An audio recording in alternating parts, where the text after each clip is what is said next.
Selamat pagi Pak Nurmadi dan rekan-rekan webinar yang berbahagia. Pada materi seminar pagi hari ini, saya akan mengulas lebih lanjut mengenai kinerja karyawan dan budaya organisasi. Apakah suatu budaya organisasi yang diterapkan pada sebuah organisasi itu akan berpengaruh terhadap kinerja karyawan atau tidak? Nah, saya sebagai pembicara pada pagi hari ini akan membahas hal tersebut lebih mendalam. Sebelum saya membahas lebih dalam mengenai topik kita pada pagi hari ini, saya akan memulai webinar pada pagi hari ini dengan mempresentasikan diri saya terlebih dahulu atau memperkenalkan diri saya terlebih dahulu kepada para audiens.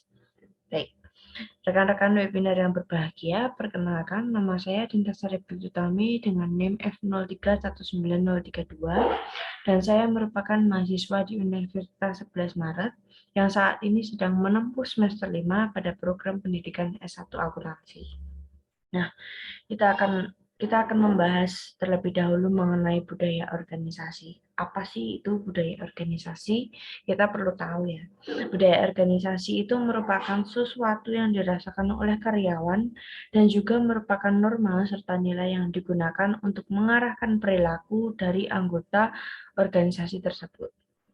Dan budaya organisasi ini merupakan suatu persepsi yang dianut oleh semua anggota organisasi. Budaya organisasi itu memiliki peran yang sangat strategis dan untuk mendorong dan meningkatkan efektivitas kinerja dari sebuah organisasi, khususnya kinerja pegawai baik dalam jangka pendek maupun jangka panjang. Nah, peran budaya organisasi adalah sebagai alat untuk menentukan arah organisasi, mengarahkan apa yang boleh dilakukan dan tidak boleh dilakukan, dan bagaimana cara sebuah organisasi tersebut untuk mengalokasikan sumber daya organisasional, dan juga sebagai alat untuk menghadapi masalah dan peluang dari lingkungan organisasi. Yang saya jelaskan tersebut merupakan pengertian dari budaya organisasi, dan yang kita bahas lebih lanjut setelah ini adalah fungsi organisasi. Pada slide ini ada fungsi budaya organisasi.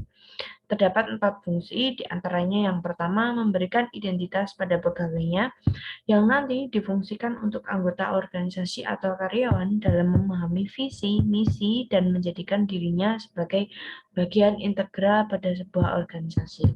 Yang kedua adalah memudahkan komitmen kolektif yang nantinya akan difungsikan sebagai cara untuk menghasilkan dan meningkatkan komitmen dari anggota organisasi terhadap misi organisasi. Yang ketiga, ada mempromosikan stabilitas sistem sosial. Yang keempat, membentuk perilaku dengan membantu manajer merasakan keberadaannya, yang nanti akan membantu manajemen dalam penyusunan skema sistem kompensasi manajemen untuk eksekutif dan pegawai. Nah, untuk selanjutnya kita akan membahas mengenai jenis budaya organisasi. Ada 3 nih, ada budaya konstruktif, ada budaya pasif defensif, dan ada budaya agresif defensif. Yang pertama ada budaya konstruktif. Apa sih itu budaya konstruktif? Budaya konstruktif merupakan budaya di mana para pegawainya itu didorong untuk melakukan interaksi dengan orang lain dan mengerjakan tugas dan proyeknya. Hal itu dilakukan dengan cara yang akan membantu mereka dalam memuaskan kebutuhannya untuk tumbuh dan berkembang. Nah, tipe budaya ini tuh didorong dengan keyakinan normatif yang berhubungan dengan pencapaian aktualisasi diri, penghargaan yang manusiawi, dan persatuan. Selanjutnya ada budaya pasif defensif. Budaya ini bercirikan keyakinan yang memungkinkan bahwa pegawai berinteraksi dengan pegawai lainnya dengan cara yang tidak mengancam keamanan kerja sendiri. Budaya ini mendorong keyakinan normatif yang berhubungan dengan persetujuan, konvensional, ketergantungan, dan penghidupan. Yang terakhir ada budaya agresif defensif. Budaya agresif defensif ini mendorong pegawainya untuk mengerjakan tugasnya dengan cara kerja keras untuk melindungi keamanan kerja dan status mereka. Tipe budaya ini bercirikan keyakinan normatif yang mencerminkan oposisi, kekuasaan, kompetitif, dan perfeksionis. Nah, meskipun budaya organisasi dapat menampilkan satu tipe budaya secara menonjol, ia tetap dapat menunjukkan keyakinan normatif karakteristik yang lainnya. Maksudnya gimana? Itu berarti dari 3 jenis organisasi ini akan ada satu jenis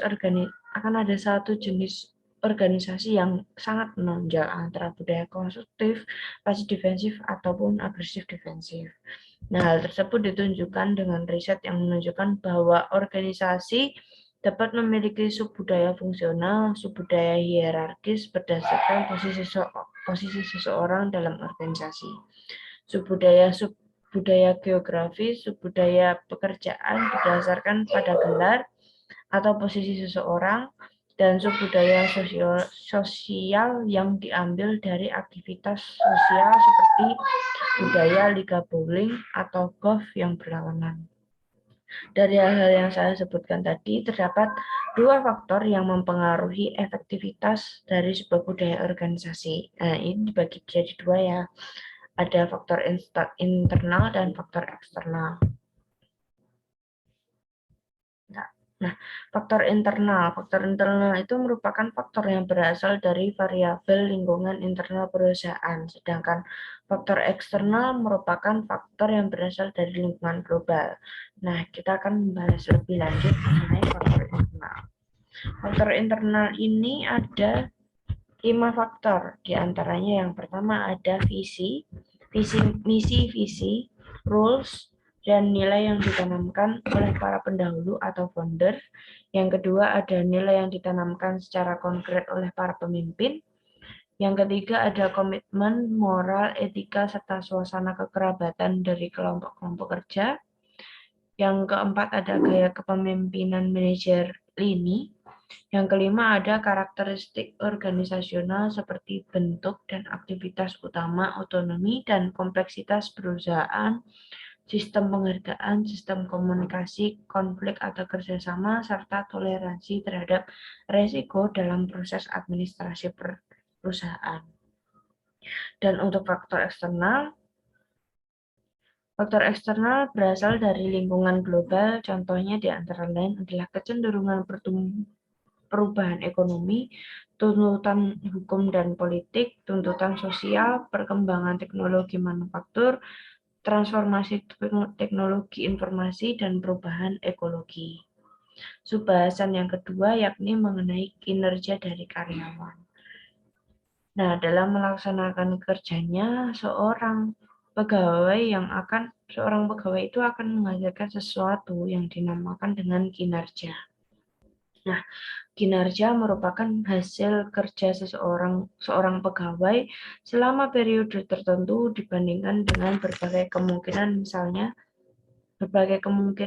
standar, target, atau sasaran atau kriteria yang telah ditentukan terlebih dahulu dan disepakati bersama. Kinerja adalah hasil yang dicapai oleh seseorang atau sekelompok orang dalam suatu organisasi sesuai dengan wewenang dan tanggung jawab masing-masing dalam rangka untuk mencapai tujuan organisasi yang bersangkutan secara legal, tidak melanggar hukum, dan sesuai dengan norma dan etika. Nah, untuk mencapai kinerja yang baik, unsur yang paling dominan adalah sumber daya manusia. Walaupun perencanaan ini telah tersusun dengan baik dan rapi, tetapi apabila orang atau personil melaksanakan kinerjanya secara tidak berkualitas dan tidak memiliki semangat kerja yang tinggi, maka perencanaan yang telah disusun tersebut akan sia-sia. Nah, selanjutnya itu ada faktor yang mempengaruhi kinerja pegawai. Yang pertama ada faktor kemampuan dan yang kedua ada faktor motivasi. Yang pertama ada faktor kemampuan. Kemampuan atau ability, pegawai terdiri dari potensi atau IQ dan kemampuan reality atau knowledge plus soft skill.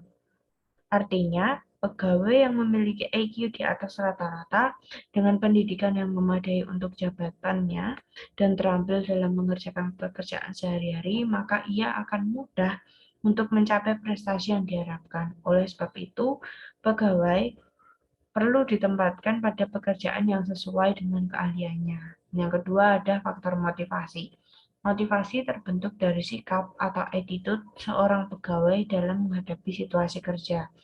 Motivasi kondisi menggerakkan diri pegawai yang terarah untuk mencapai tujuan organisasi atau tujuan kerja. Nah, terdapat pula faktor penentu dari sebuah kinerja organisasi. Ini kan faktor yang mempengaruhi kinerja. Ada juga faktor yang menjadi penentu dari kinerja karyawan. Ini dibagi menjadi dua, yaitu faktor individu dan faktor lingkungan organisasi. Yang pertama, faktor individu. Secara psikologis, individu yang memiliki integritas yang tinggi antara fungsi psikis atau rohani dan fisiknya atau jasmaninya. Dengan adanya integritas yang tinggi antara fungsi psikis dan fisik, maka individu tersebut memiliki konsentrasi diri yang baik. Konsentrasi yang baik ini merupakan modal utama individu manusia untuk mampu mengelola dan mendayagunakan potensi dirinya secara optimal dalam melaksanakan kegiatan atau aktivitas sehari-hari dalam mencapai tujuan organisasi. Dan yang kedua ada faktor lingkungan organisasi. Faktor lingkungan organisasi ini sangat menunjang bagi individu dalam mencapai kinerja. Faktor lingkungan organisasi yang dimaksud antara lain uraian jabatan yang jelas, autorisasi yang memadai, target yang menantang, pola komunikasi kerja yang efektif, hubungan kerja harmonis, iklim kerja respek dan dinamis, peluang berkarir, dan fasilitas kerja yang memadai. Nah, setelah mengulas lebih lanjut mengenai budaya organisasi dan kinerja organisasi, ternyata terdapat salah satu faktor yang mempengaruhi keduanya, yakni adalah komitmen organisasi.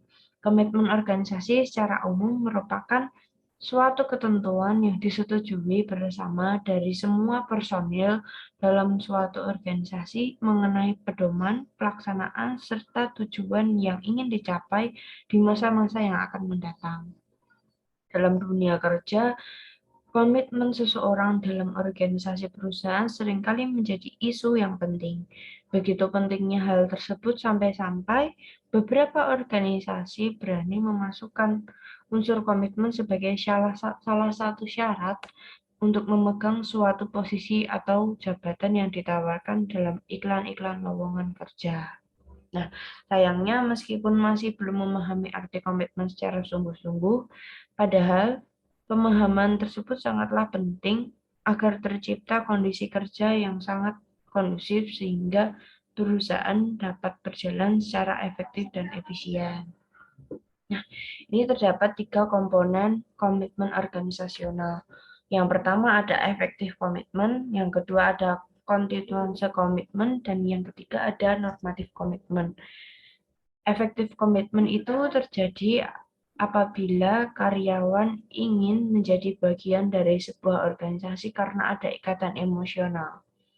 Yang kedua ada konstituensi komitmen, yang dimana itu muncul apabila karyawan tetap bertahan pada suatu organisasi karena membutuhkan gaji dan keuntungan lainnya, atau karena tidak menemukan pekerjaan lain. Dan yang ketiga ada normatif komitmen. Normatif komitmen ini timbul dari nilai-nilai dari dalam diri karyawan. Nah, karyawan ini akan bertahan pada sebuah organisasi karena adanya kesadaran bahwa komitmen terhadap organisasi merupakan sesuatu hal yang harus dilakukan. Tidak dapat dipungkiri bahwa komitmen organisasi yang telah diterapkan itu menjadi pedoman bagi pegawai untuk terus meningkatkan loyalitas kerjanya, dan loyalitas kerja itu menjadi faktor yang mempengaruhi organisasi untuk mencapai tujuannya. Untuk selanjutnya kita juga perlu mengetahui apa saja sih faktor yang mempengaruhi komitmen organisasi. Ini ada 3 faktor. Yang pertama ada kepercayaan, yang kedua ada kemauan, yang ketiga ada kesetiaan. Yang pertama kepercayaan. Pegawai yang memiliki komitmen organisasi tentunya akan merasa bangga dapat bergabung pada perusahaannya. Dalam kerangka komitmen kepercayaan, pegawai pada organisasi menyebabkan antara lain pegawai lain merasa organisasi mampu memenuhi kebutuhan dan menyediakan sarana yang diperlukan. Yang kedua, ada faktor kemauan. Kemauan pegawai untuk bekerja lebih giat sekuat tenaga demi mencapai tujuan organisasi mencerminkan tingginya tingkat komitmen pegawai. Dengan adanya kemauan dari para pegawai paling tidak digunakan untuk memprediksi tingkah laku pegawai. Dalam hal ini, tanggung jawabnya pada perusahaan. Dan faktor yang ketiga adalah kesetiaan. Secara umum, kesetiaan merujuk pada tekad dan kesanggupan menaati, melaksanakan dan mengamalkan sesuatu yang disertai dengan penuh kesadaran dan tanggung jawab. Pegawai yang mempunyai kesetiaan yang tinggi pada perusahaan tercermin dari sikap dan tingkah lakunya dalam melaksanakan tugas serta tekad dan kesanggupan mereka terhadap apa yang telah disepakati bersama. Nah, selanjutnya ini ada pengaruh budaya organisasi terhadap kinerja. Budaya organisasi adalah kepribadian perusahaan yang tumbuh oleh sistem nilai yang menimbulkan norma yang mengenai perilaku yang tercermin dalam persepsi, sikap, dan perilaku orang-orang yang ada dalam organisasi ataupun perusahaan tersebut. Dengan demikian, budaya mempengaruhi sebagian besar aspek kehidupan organisasi maupun perusahaan. Nah, budaya organisasi yang benar-benar dikelola sebagai alat manajemen akan berpengaruh dan menjadi pendorong bagi pegawai untuk berperilaku positif, dedikatif, dan produktif. Nilai-nilai itu tidak tampak, tetapi merupakan kekuatan yang mendorong untuk menghasilkan efektivitas kinerja. Nah, kinerja atau prestasi kerja individu sangat dipengaruhi oleh budaya organisasi yang menjadi inspirasi lahirnya budaya organisasi. Jika perusahaan memiliki budaya organisasi yang baik, maka kepuasan akan menjadi tinggi dan berdampak pada peningkatan kinerja. Sebaliknya, jika budaya organisasi tidak sehat, maka hal itu akan memicu penurunan kinerja individu anggota organisasi yang pada akhirnya akan berpengaruh pada kinerja organisasi. Selanjutnya ada pengaruh komitmen organisasi terhadap kinerja organisasi. Nah, bentar. Dalam dunia kerja, komitmen seseorang terhadap profesinya maupun organisasi tempat bekerja seringkali menjadi isu yang sangat penting. Bahkan, beberapa organisasi berani memasukkan unsur komitmen sebagai salah satu persyaratan untuk memegang jabatan atau posisi yang ditawarkan dalam iklan-iklan lowongan kerja. Hal ini menunjukkan pentingnya komitmen dalam dunia kerja. Nah, komitmen dalam dunia kerja ini tidak terlepas dari bentuk hubungan antara pegawai dengan pekerjaan atau profesi di tempat mereka bekerja. Nah, komitmen organisasi ini merupakan keinginan kuat untuk tetap menjadi anggota organisasi tertentu. Dengan kata lain, ini merupakan sikap merefleksikan kinerja pegawai pada organisasi dan proses berkelanjutan di mana anggota organisasi mengekspresikan perhatiannya terhadap organisasi dan keberhasilannya serta kemajuan yang berkelanjutan untuk tetap berada dalam organisasi. Nah, dalam penelitian terdahulu yang dikemukakan oleh Fred Lutan pada tahun 2006, 250 menunjukkan bahwa ada hubungan positif antara komitmen organisasi dan hasil yang diinginkan seperti kinerja yang tinggi. Dan juga penelitian yang dilakukan oleh Melizawati pada tahun 2015 dalam penelitiannya yang menyimpulkan bahwa komitmen organisasi mempunyai pengaruh penting terhadap kinerja karyawan PT indotirta abadi. Semakin tinggi komitmen karyawan, maka akan semakin tinggi pula kinerja karyawan. Itu kinerja karyawan akan semakin meningkat dengan tingginya komitmen dari organisasi. Nah, kesimpulan yang dapat diambil pada webinar pada pagi hari ini adalah sebuah perusahaan perlu untuk membentuk budaya organisasi yang cocok untuk organisasinya serta menumbuhkan komitmen guna meningkatkan kinerja pegawainya. Karena pada hakikatnya sebuah perusahaan atau organisasi akan dapat mencapai tujuan atau visi dan misinya apabila karyawan memiliki kinerja yang sesuai dan bagus untuk mendukung perusahaan atau organisasi dalam mencapai tujuannya.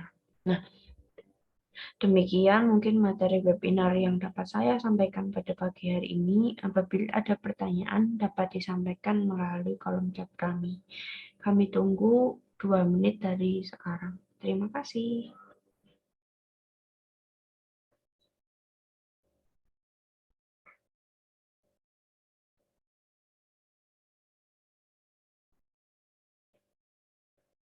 Nah, ini ada pertanyaan dari Dian Hoirunisa pada kolom chat.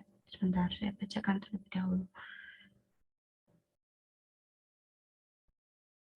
Menurut Anda, budaya apa yang cocok untuk diterapkan pada sebuah organisasi atau perusahaan yang memiliki tujuan untuk meningkatkan kinerja dari karyawan? Terima kasih. Baik, terima kasih atas pertanyaannya, Dian. Saya akan memberi beberapa contoh terkait budaya perusahaan yang menurut saya cocok untuk dapat meningkatkan kinerja dari karyawan. Yang pertama dapat dimulai dari budaya yang diterapkan oleh Google dan Facebook.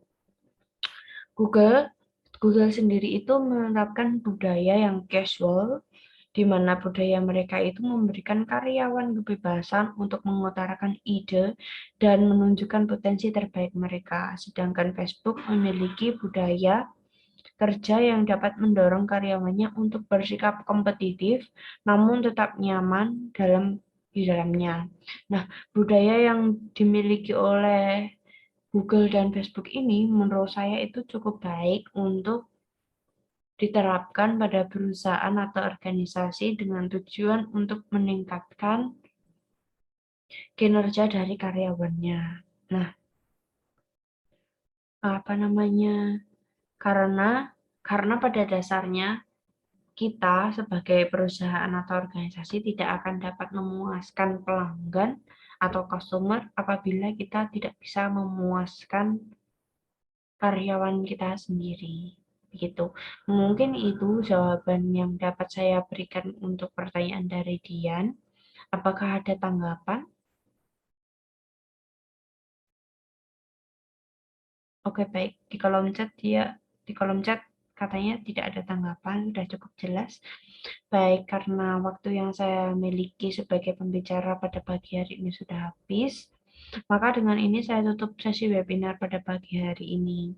Apabila terdapat kekurangan, maka itu datangnya dari saya, dan apabila terdapat kelebihan, maka itu datangnya dari Allah Subhanahu wa Ta'ala. Terima kasih untuk Pak Audiens dan rekan-rekan audiens yang berbahagia. Terima kasih telah mendengarkan webinar pada pagi hari ini dan selamat melanjutkan aktivitas kembali. Wassalamualaikum warahmatullahi wabarakatuh.